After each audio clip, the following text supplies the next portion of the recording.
get a load of all those people. Look at all those crowds. Usually about 1 million people show up for this event every year in Taiwan. Fireworks, performances, it looks like a big party, but it's actually a religious procession that's underway right now in Taiwan. Now, of course, it's safe to do that here now in Taiwan, isn't it? That's right. Now, this is all in honor of Mazu, the goddess of the sea, and we're going to have an inside look for you in today's show. Also, how would you like a COVID vaccine? We saw more people getting jabs this week in Taiwan, and starting April 21st, you might be eligible to pay for one if you're traveling overseas. We'll have more details for you later in today's show, plus a closer look at the AstraZeneca vaccine. I'm Andrew Ryan. And I'm Natalie Tso, and this is Taiwan Insider.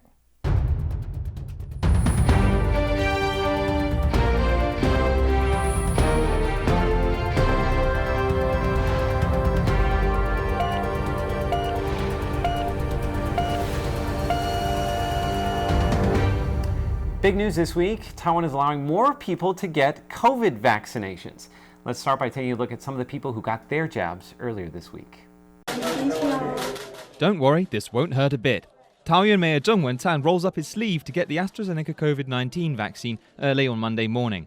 It comes as authorities expand eligibility for vaccination. Zheng says he got the jab to raise public confidence in the vaccine. He says he wants to show that it's safe and effective. Central Epidemic Command Center officials Chen Zongyan and Luo Yijun also got vaccinated on Monday. Luo says that the AstraZeneca jab is only half the volume of a flu vaccine dose. That means that it's less painful. He says he feels perfectly fine after getting the shot. Luo suffers from diabetes, so he made sure to check his blood sugar beforehand. Right now, Taiwan has over 300,000 vaccine doses. From Monday, groups 2 and 3 on the priority list can get vaccinated. That includes pandemic prevention officials and people in high-risk professions, like pilots. That's about 125,000 more people than before. One pilot says he hopes authorities can ease quarantine requirements for people who've got the vaccine. He says a year of restricted travel and quarantine has had serious mental and physical effects. He hopes authorities can adjust the rules so vaccinated people can live more normal lives. And from today, Priority Group 4 can get vaccinated. That includes diplomats and athletes representing Taiwan, not us yet. No, I'm not an athlete representing Taiwan. Now, starting on April 21st, if you're traveling abroad, you may also be able to pay for a vaccination. Now, this is for people who are traveling for work, for school, for medical reasons, or for humanitarian reasons. And I hear it's pretty inexpensive. It's only 600 NT, about $20 US. Not too bad. And the vaccine we're giving out here in Taiwan right now is the AstraZeneca vaccine. And I know some people have questions about that. We'll be telling you more about that vaccine in today's Taiwan Explained. There's been a lot of news about the AstraZeneca vaccine lately due to recent trials and blood clot cases, and we're going to try to make sense of that for you today. Vaxzevria is one of the names of the AstraZeneca vaccine. On March 25th, the company released results of a U.S. trial of over 32,000 people that found it was 76% effective in preventing symptomatic COVID-19, and even more effective for older people. And it was 100% effective in preventing severe cases and hospitalization. Now, who is using the AstraZeneca vaccine? More than 115 countries are using it. 25 million people have been vaccinated with it in Europe. But there has been some cause for concern.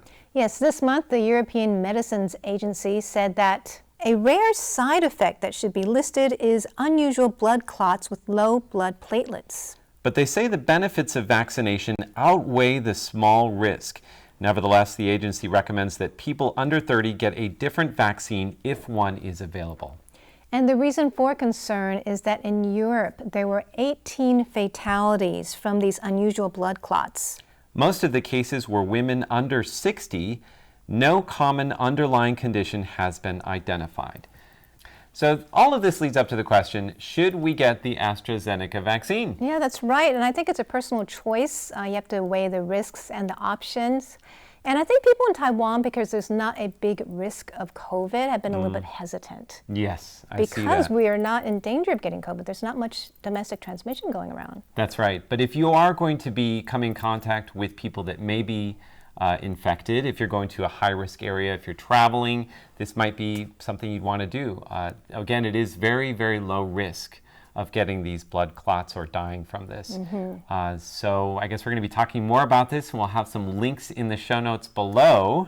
Also, there are going to be other options available in Taiwan. We're going to get 5 million doses of Moderna, and also Taiwan is making its own. That's right, and we'll tell you more as soon as we know more.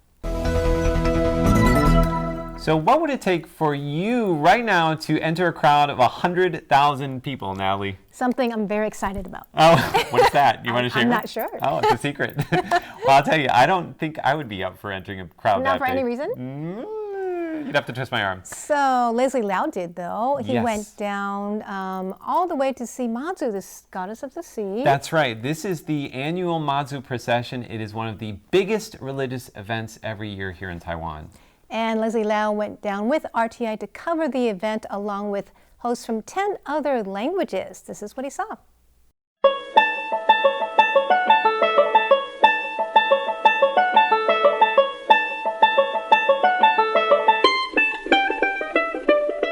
This is one of the biggest religious processions anywhere in the world this year, the Dajia Mazu pilgrimage. The Discovery Channel says that even in normal times, it's one of 3 major religious events in the world, attracting about 1 million people. This is Zhenlan Temple's idol of the sea goddess Mazu. They're taking her on a procession around central Taiwan. This year, they'll travel about 340 kilometers on foot. So it's about 2:15 in the afternoon and I'm all made up and we are heading to Dajia, which is in central Taiwan, and we're going to be giving you live coverage of the Dajia Zhenlan Temple pilgrimage, or at least the first day of it. We arrive in Dajia at around 4:30 p.m., where festivities are already underway. First stop, paying our respects to Mazu at Zhenlan Temple. After all, we're on her turf, and she's the star of the show. The trek is about 1 kilometer down a street that's packed with people. Vendors are selling everything from milk tea to sausages. My favorite attraction, hands down, is this duo playing saxophone over a karaoke track.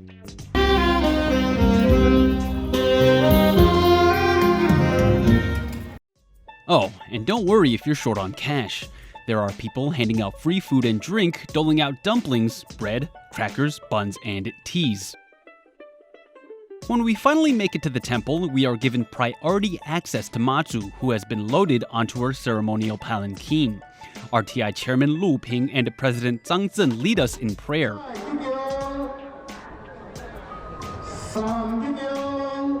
Just as we leave, other temples around Taiwan arrive at Zhenlan Temple to send Mazu off on her pilgrimage. Each temple performs for her. They bring everything from marching bands to lion dancers. And of course, they also bring the noise. We head back to the stage, and then it's showtime. RTI begins broadcasting in 11 languages. I'm the first to go. My time slot is still a little early, so I might look skeptical when I say thousands of people will attend the pilgrimage. From what I see, I'm just not convinced. But I think Mazu may have noticed, because as time goes on, the crowd just gets bigger and bigger and bigger. This is without a doubt one of the biggest crowds I've ever been a part of. Not only that, but some of the vehicles passing us are like nightclubs on wheels. At 11:05 p.m., Dajia Mazu is lifted off of the ground and her journey officially begins. When the palanquin passes us, it's surrounded by a sea of people. What I see leaves me speechless, and for a broadcaster, that's a pretty big deal. As the procession moves ahead, it sweeps up everyone in sight, propelling them forward. In 20 minutes, this entire crowd will be out of sight. It's hard to comprehend, but this pilgrimage, this force of nature, will continue on like this for another 9 days and 8 nights. By the early hours of Monday morning, the procession has arrived in Yunlin County. Volunteers are passing out noodles, soup, porridge, and desserts, feeding the hungry procession. So, what are people praying for this year? Worshippers say they're asking Mazu to keep people safe and bring rain. Right now, the country is facing its worst drought in 56 years. Another worshipper following another Mazu procession in Taiwan was seen with the words "Bring rain" strapped to their back. Mazu commands a lot of respect in Taiwan. Even police officers will drop everything, pay their respects, and ask the goddess to pass by their precinct. They even help carry the palanquin, all for the purpose of currying the goddess's favor. For me, though, the experience has been unforgettable. The blinding lights, the booming firecrackers, the free food, and of course, the saxophone duo. But more than anything, it's Mazu's ability to bring this many people together at a time when so many people in the world are so far apart. Joining us now in the studio, back from the Mazu procession, is RTI's Leslie Liao. How's it going, guys? How you I doing? like your T-shirt. That's from the procession, right? Yeah, this is the official uniform of the 2021 Dajia Mazu pilgrimage. I promise. What does that mean? That was the theme of this year's pilgrimage. So the theme is you promise to be brave and courageous in a post-pandemic world. Because Sounds good. that's going to be the change. And we're promising because Mazu has protected us for so long. It's our turn to kind of give back. So the question is, were you brave in such a huge crowd of people at the procession? I'd like to think so. I think I didn't think I looked that scared in that VCR just now. I think I was all right. And everybody was masked up when you were down Everybody there? was masked up. I mean, there was no social distance to speak of, but everybody was masked up, and they even gave us like special limited edition Mazu masks, which is pretty nice. Cool. What about the believers, the people that were actually there? What did you see like when you were looking at people and how kind of they Are were they really involved in excited, it? Yeah. or- It was everything, man. They were so devout. One of the things that you see is people were carrying flags, and these flag bearers are kind of like it's official sign that you're part of the pilgrimage. And it's serious business, apparently, because someone lost their flag, and on it they wrote their name, they wrote their address. Wow. Yeah, and all they're missing was their phone number. So like it's like if you lose this flag, it's no good. But the thing is, there was also so many other things, right? People were coming with performances, firecrackers, trumpets. And like all night long too. And for what, 9 days is it? 9 days. And then they sleep on the way, like at temples and places. It's a big deal. So a lot like city governments will open up public spaces for these pilgrimage followers to really sleep in, and then the food is all provided. Like temples along the way will be cooking. Free food Yeah. for 9 days. No wonder so many people. No, I'm just kidding. Over a million will join along this whole 9-day, 8-night procession. amazing. It's crazy. So how much do you know about the Mazu procession? Well, next, Stash Butler is going to give us a quiz about it. So today we've been playing a brain game called Mazu's Taboos. Yeah. So I mean, like a lot of religious events, the Dajia Mazu pilgrimage has a lot of kind of do's and don'ts associated with it for people taking part. We're going to be focusing on the don'ts. Good. I'm going to be showing you 4 pictures, 3 slides of 4 pictures, and they are going to kind of represent a taboo associated with the Dajia Fun. Mazu That sounds great. procession. And we have to tell you what it is? Yeah. Okay. So you're working together for this one. Okay. I like Good, that. we're a team. Yay. All right, yeah, let's look at the first slide. Okay, so we see some vegetables. No meat. The next 3 days is a Russell Crowe movie. That's and then right. Somebody looking at their watch. Right. So I think there must be some time when you're not allowed to eat meat. Yes. For 3 days? For 3 days, the 3 days are in there. When are you not allowed to eat The meat? first 3 days? So During the day. during the day. So the taboo is actually you have to be on a vegetarian diet for 3 days before the procession starts, up until the end of the procession itself. Interesting. Yeah. Okay, Long that's time. good to know. Yeah. Next I had time. no idea. She's the goddess of the sea, so no fish either, right? No fish. I'm Okay. guessing. Yeah. That's I what suppose also that counts as would be meat. then. Okay. Yeah. Yeah. All right. Well, let's take a look at the next one. So in the upper left, we have the new kids on the block. And someone is looking at clothes, like they're shopping. And then the there's a lower big right. red cross out over stacks of clothes. Do those clothes, what do they look like? They look like Laundry. old clothes. Old clothes, yeah. So And you have to then- wear new clothes? Yes, well, who has to wear new clothes? The new kids on the block have Yeah. to wear new So is it the new people joining the procession have to wear new clothes? Exactly. Oh, wow. So if it's your first time at the Wow. procession, That's interesting. you have to wear new clothes. You know, Oh, dress up all to sparkly. honor her, right? Or Exactly, something, yeah. okay. you Look know. fancy. Look fancy for Mazu, you know. Yeah, Interesting. dress Love up. it. Yeah. Any excuse. All right, yeah. Well, let's look at our final slide. Someone's pregnant, and then there's a little baby. Who's crawling on grass, right? Yep. Right. So you've got crawling there. Okay. Oh. And then What's we happening in the bottom two pictures? Someone's crawling, and there's a no sign over that, right? so no crawling under something. Yes. What is then- it? What are they crawling under there? So is that baby? It looks like the palanquin. So what they carry the Mazu statue around in. No So is that crawling under the babies palanquin? Or pregnant women cannot climb under. Precisely. Yeah. Okay. Children and pregnant women? Well, just pregnant women. pregnant women. The That makes babies, sense. The babies are just, I mean, it's kind of common sense, you think. Right. That's not, But So people do that for good luck, I've right? done Yeah. this before, actually. You've done it before. Yeah, so I went to the procession one year with a TV show, and what you do is you prostrate yourself in front of the palanquin, and it goes over you, bringing you good blessings. I can't believe pregnant women would want to do that. I know. Well, yeah. I Well, mean, that's yeah, pretty you're not allowed. dangerous. No. Now, getting in the middle of the road Yeah. on all fours. I not mean, great. for obvious reasons, it's not really taboo, it's kind of common sense that. But they may think that it might bring them good That's luck. true, Right? that's true. So they may, take That's that true. risk. which Yeah, is not so good. this is a taboo that pregnant women aren't meant to prostrate themselves under the palanquin to get I'm glad. blessings. I'm yeah. glad about that. Yeah, I'm glad about that. Those all, Yeah. all those are all fascinating. I didn't know the one about the clothing one. That's Yeah, really interesting. You've got to Yeah. wear dress up nice for Mazu. All the people are in their new clothes. Interesting. Yeah, all dressed in their Sunday best, I guess. Yeah, and so that's today's brain game. Hope you learned something new.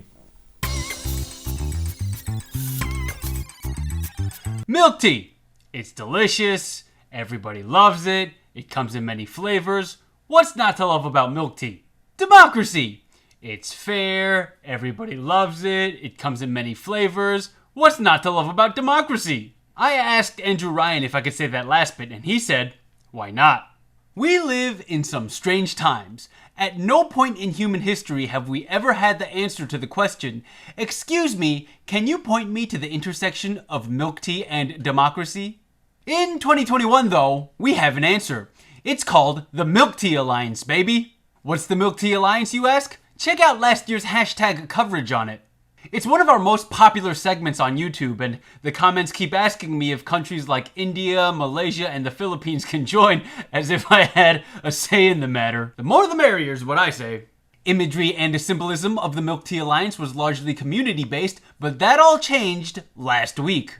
On April 8th, the Twitter Public Policy Twitter account tweeted, you try and say that one 5 times fast. It tweeted, today, we are launching an emoji for the Milk Tea Alliance. An online solidarity alliance first started in April 2020 as a Twitter meme, which has grown into a global pro-democracy movement led by activists and concerned citizens in Hong Kong, Thailand, Taiwan, Myanmar, and around the world. Can I just say, the inclusion of the Taiwan flag here brings a tear to my eye. We barely ever see the flag anywhere else, not even at the Olympics. The tweet says, to celebrate the first anniversary of the Milk Tea Alliance, we designed an emoji featuring 3 different types of milk tea colors from regions where the alliance first formed online. It automatically appears when you tweet any of the hashtags below. And as you can see from the GIF, the emoji will appear anytime you write hashtag Milk Tea Alliance in a variety of languages. Another tweet says, we have seen more than 11 million tweets featuring the Milk Tea Alliance hashtag over the past year.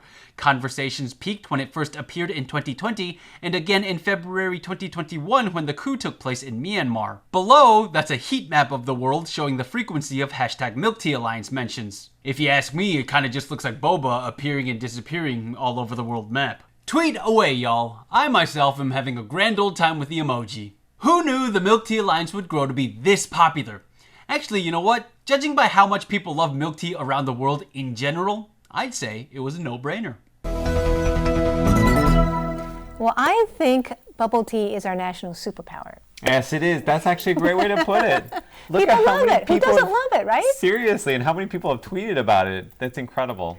Right. And before we go, let's take a look at some of the other stories on our radar.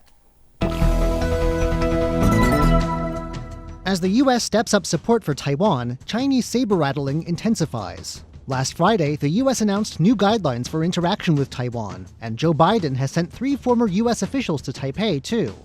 China responded by sending a record 25 warplanes into Taiwan's air defense identification zone on Monday, and it has announced that it will hold live-fire military exercises this week near Taiwan. Has the Taiwan-Palau travel bubble popped? After a year of COVID-19 travel restrictions, the Pacific Island nation of Palau reopened its doors to Taiwanese package tours. It was supposed to be a chance for people to finally travel abroad again, but Taiwanese tourists are not jumping at the opportunity for a tropical vacation. Several flights have even been canceled due to lack of interest. To blame are expensive tours and the COVID-related rules people have to follow after coming home. Taiwan's largest lake is shrinking. A historic drought that sent water supplies plunging has also seen Sun Moon Lake's shoreline recede, forcing the closure of boat piers and leaving areas once underwater as exposed sandbars.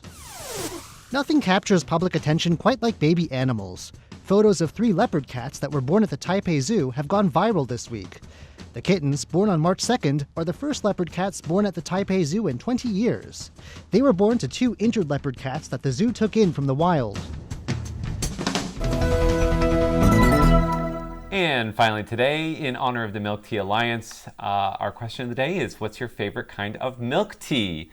Leslie, why don't we start with you? Mine is something called OG plus QQ. What's that about? It's a little bit of a code. It's original plus QQ, which is what they say when they put coconut jelly and bubbles together. Oh, That Leslie, sounds really you good. are the OG, the original gangsta. I'm also the QQ. You are. All right, Nellie. Okay, mine is from India and Taiwan. It's chai plus Very nice. boba. Oh, nice. Very delicious, spicy, and QQ at the same time. Well, I hate to be a downer, but the only request that I have is that you use milk powder. Are you serious? Really? That is right. I am Not real milk? lactose intolerant. Oh. Hey. So no real milk for me. Other than that, I don't care what you put in it. Well, thank you so much for joining us for today's Taiwan Insider. Be sure to connect with us on social media. Yes, like us, subscribe, and leave a comment. We would love to hear from you. For Taiwan Insider, I am Natalie Tso. I'm Leslie Liao. And I'm Andrew Ryan. See you next week.